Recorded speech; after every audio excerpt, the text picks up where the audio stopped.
দেখো বন্ধুরা, গরমকালের বাচ্চাদের নতুন একটা খেলা নিয়ে চলে আসলাম। তো প্রথমে শোলাগুলো কাটবা, পাটকাঠি সমান করে কাটবা। তারপরে ঝাঁটার কিলগুলো সমান করে ভেঙে নিবা। ভাঙা শেষ হয়ে গেলে এই লাটুমগুলা সুন্দর করে ডিজাইন করে কাটবা। কাটা শেষ হলে ঝাঁটার কিল শোলার মধ্যে ঘুরে দেখবা যে ভালো করে ঘুরে কিনা। তারপরে লাটুমটা নিয়ে একটা লাটুম নিয়ে শোলার মাঝখান দিয়ে ঢুকায় দিবা, যাতে ঝাঁটার খিল দিয়ে শোলাটা সুন্দর করে আটকায় থাকে।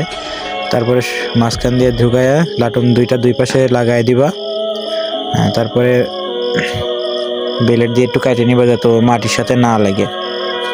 তারপরে সমান করে কেটে নিয়ে ঝাঁটার খিলটা ঢুকে তার মধ্যে শোলা, একটা বড় শোলা নিবা যাতে তোমার হাত বরাবর যায়।